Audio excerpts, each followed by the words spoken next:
मैं अपना विषय आपके सामने रखता हूँ। मित्रों, आज का जो विषय है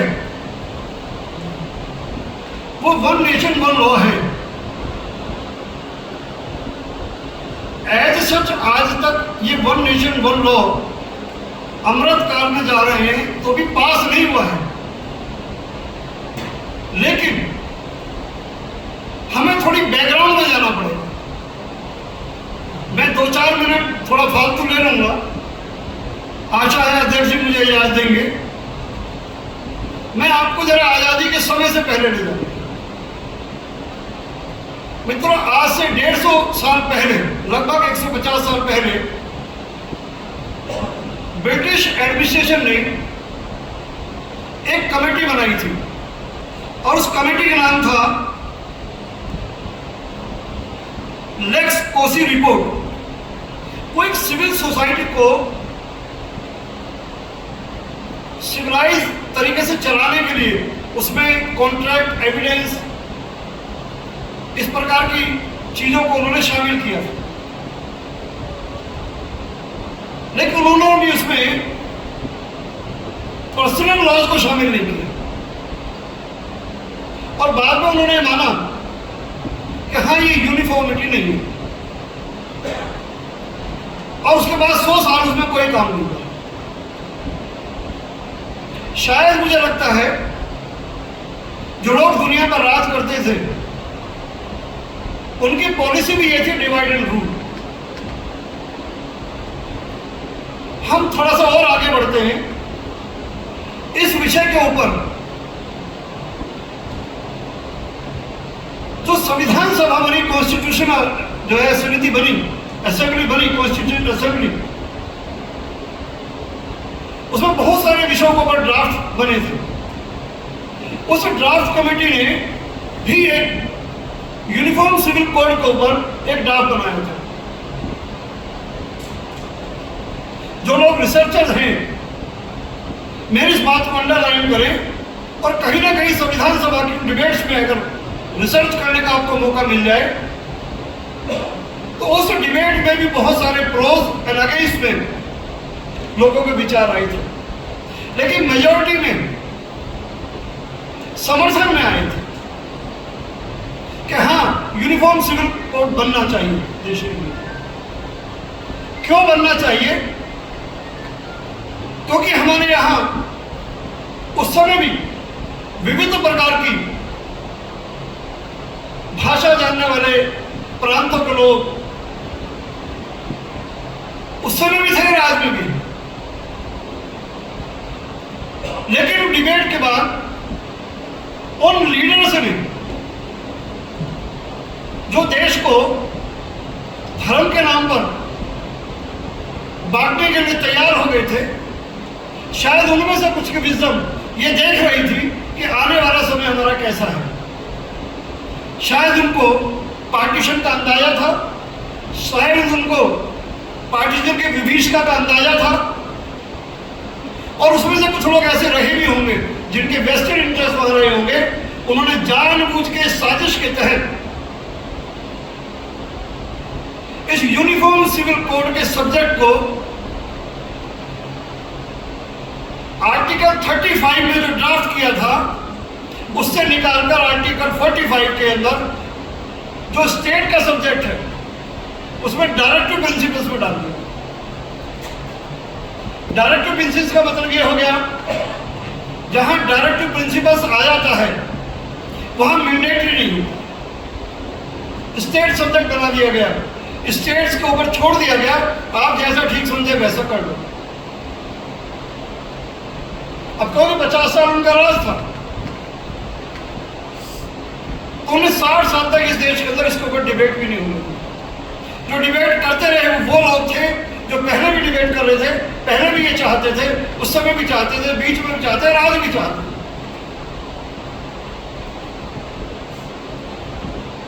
शायद उनके मन में, मुझे लगता है ऐसा,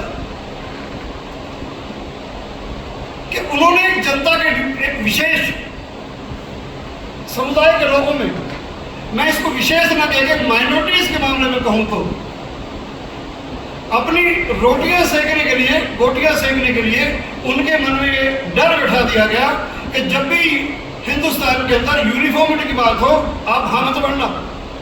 जैसे ही यूनिफॉर्मिटी की बात कहेंगे, ये हिंदुत्व की बात कहेंगे, हिंदू समाज की बात कहेंआपके अधिकार इसमें समाप्त हो जाएंगे। ये गलत तरीके से गुमराह इस देश की जनता को किया जाता है और ऐसा मैं मानने को तैयार नहीं हूं कि उनके सामने सिर्फ यही एक शब्द था, यूनिफॉर्म सिविल कोड। इस देश की संसद ने, इस देश के नेताओं ने, मित्रों, बहुत सारे ऐसे कानून बनाए हैं जो नेशनल लेवल पर सबके समान लागू होते हैं। आप सब लोग जानते हैं, सिविल सोसाइटी में रहते हैं, आपने इंडियन पीनल कोड का नाम सुना होगा, भारतीय दंड संहिता, जिसको हम शॉर्ट भाषा में आईपीसी कहते हैं। किसी भी व्यक्ति का कोई भी अपराध होता है वो आईपीसी में कवर होता है और सीआरपीसी, क्रिमिनल प्रोसीजर कोड में वो उसको लागू करते हैं। तो क्या है, देश में समान रूप से ये सबके लिए लागू नहीं है? सबके लिए लागू। इसमें यूनिफॉर्मिटी कहां बात आती है? हमने इस देश के अंदर इंडियन मैरिज रजिस्ट्रेशन एक्ट बनाया। पर्पस क्या था? जिसकी भी मैरिज हो वो मैरिज रजिस्टर होनी चाहिए। इसमें क्या किसी जाति, पंथ और भाषा की कहीं रुकावट आती है क्या? नहीं। रुकावट जो लोग करना चाहते हैं वो वेस्टेड इंटरेस्ट के साथ करना चाहते हैं। मेरा कहना है हम यूनिफॉर्म शब्द के लिए एक दफा मान लें कि ये शब्द हो सकता है कुछ लोगों को डराता हो, तो इसको नेशनल लीगल फॉर्म कह दीजिए, इसको नेशनल लोकल कोड कह दीजिए, नेशनल लॉज कह दीजिए, नेशनल लॉज कह दीजिए, common civil code, national common civil code कह दीजिए। आप यूनिफॉर्म जगह नेशनल शब्द का इस्तेमाल कर लीजिए। रुकावट कहीं नहीं है। ये हो सकता है ना, आप जिस प्रांत में बैठे मित्रों, उत्तराखंड वो एक प्रांत है जिसने यूनिफॉर्म सिविल कोड को लागू किया है। गोवा एक प्रांत है जिसने इसको लागू किया है। कहीं दिक्कत नहीं है, दिक्कत सिर्फ मानसिकता की है। इसको एक दूसरे पर्सपेक्टिव में देखें, हम हिंदुस्तान के उसमें देख रहे हैं, दुनिया में इसकी क्या स्थिति है। दुनिया में अगर देखें तो अमेरिका और यूरोप ऐसी कंट्री जो डेमोक्रेटिक कंट्री है, वहां ये लागू है, वहां किसी को कोई परेशानी नहीं है। हाँ, उन कंट्रीज को आज 25 साल, 30 साल, 4 साल, 40 साल बाद ये परेशानी हो गई है जो उन्होंने लिबरल अप्रोच रखी, दुनिया भर को अपना पैसा बांटा, दुनिया भर का व्यूज बना के अपने कंट्री में रखा, सोशल सिक्योरिटी नाम पे अरबों डॉलर खर्च किया। आज उनकी इकोनॉमी अनबैलेंस हो, उनको लगता है शायद ये हमारा स्टैंड गलत है। मेरा कहना है कि यूनिफॉर्म सिविल कोड को अगर हम नेशनल सिविल कोड कह दें, इसमें कहीं कोई दिक्कत नहीं। लेकिन 60 सालों से सरकारों ने इसको नहीं किया। मुझे लगता है 2014 के बाद भारत के अंदर जो एक सरकार आई है, ये सशक्त सरकार है, ये एब्सोल्यूट मेजॉरिटी की सरकार है, जो ये कहती है सबका साथ, सबका विकास, सबका विश्वास। यही एक ऐसी सरकार है जो एब्सोल्यूट मेजॉरिटी में है, लेकिन डिस्पाइट मेजॉरिटी वो कहीं ना कहीं अब ये सोच रही है कि इसमें ड्रॉबैक कहाँ है। सुबह के सेशन के हिसाब से जो शब्द इस्तेमाल हुआ, फॉल्ट लाइन कहाँ है? फॉल्ट लाइन ये है, इस देश का नवयुवक, इस देश के लोग,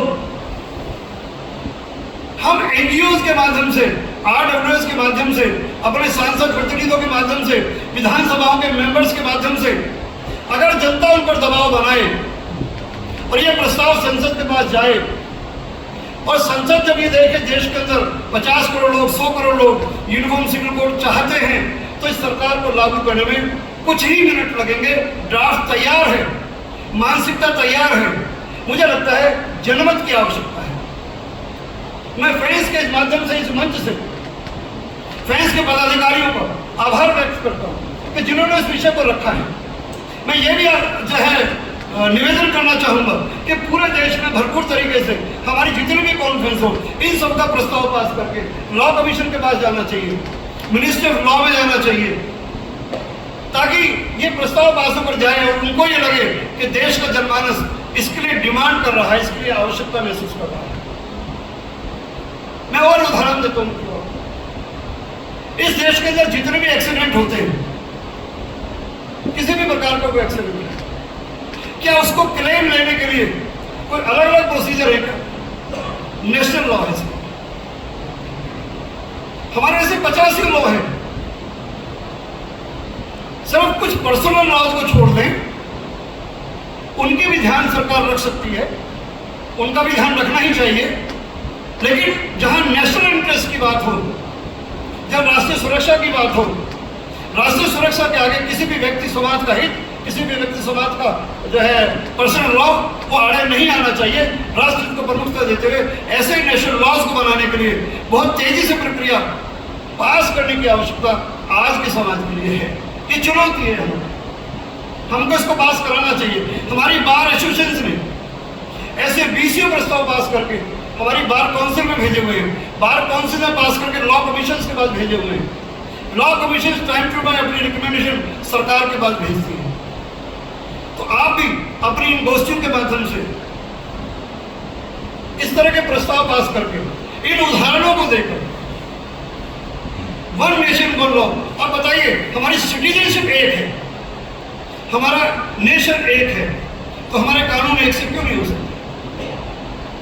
और हम कितनों के लिए अलग अलग कानून बना सकते हैं? और ऐसे कानून लगाकर क्या हम कंट्री को डेवलपिंग कंट्री बना सकते हैं क्या?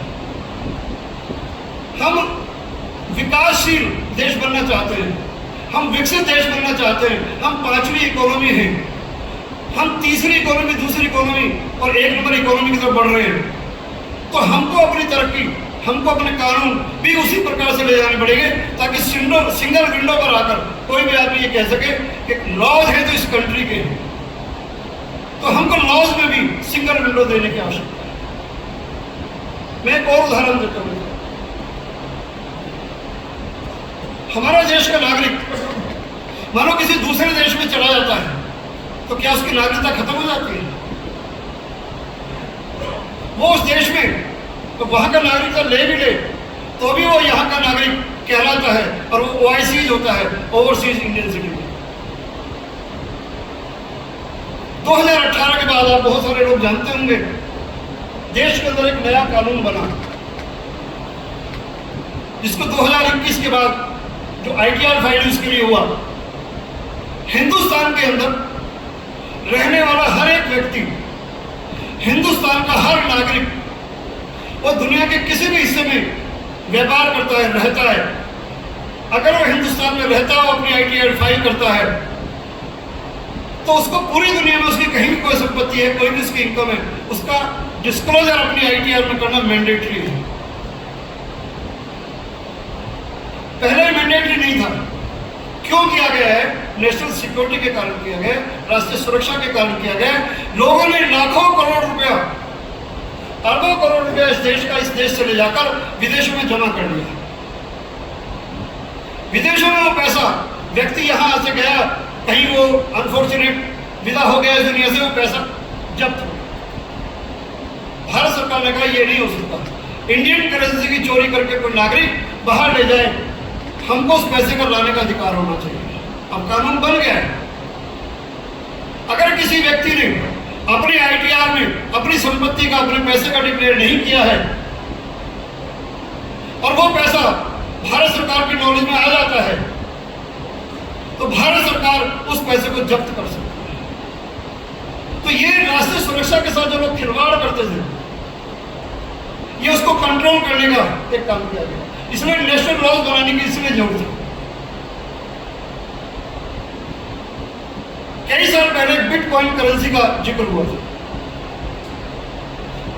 एक सेमिनार में मुझे मुंबई में बोलने का अवसर मिला, क्योंकि मुंबई के लोग बहुत ज्यादा उत्साहित थे कि बिटकॉइन को बहुत जल्दी लागू करना चाहिए।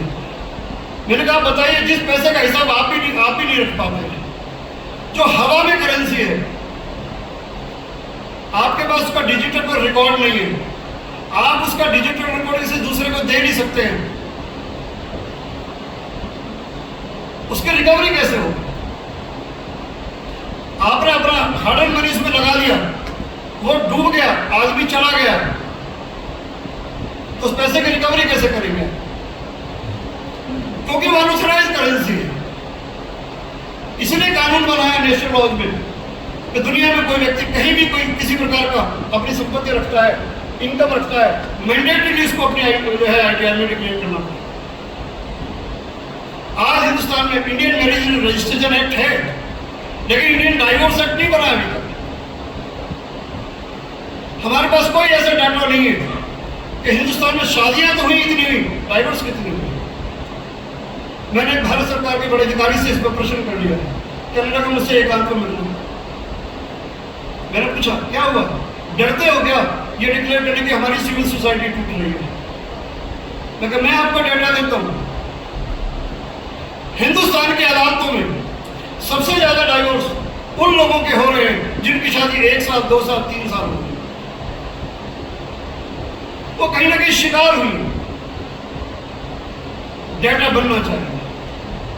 मेरा कहना मित्रों, समाज में फ्रेंड्स का कार्य करता हूं मैं। अभी आज चाय में चर्चा कर रहा था किसी से, आज से 30 साल पहले हम कहते थे कि नॉलेज किसको है।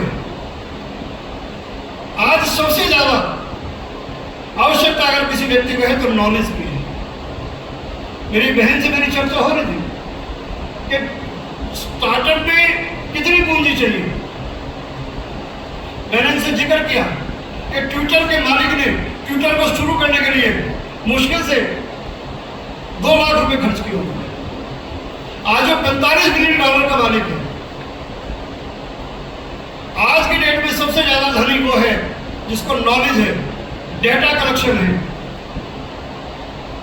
और नॉलेज भी आपकी तभी जब आप स्टडी करेंगे मित्रों। तो नेशनल लॉज के लेवल पर मुझे कहना है कि सरकारों को जो ध्यान रखना पड़ेगा मित्रों,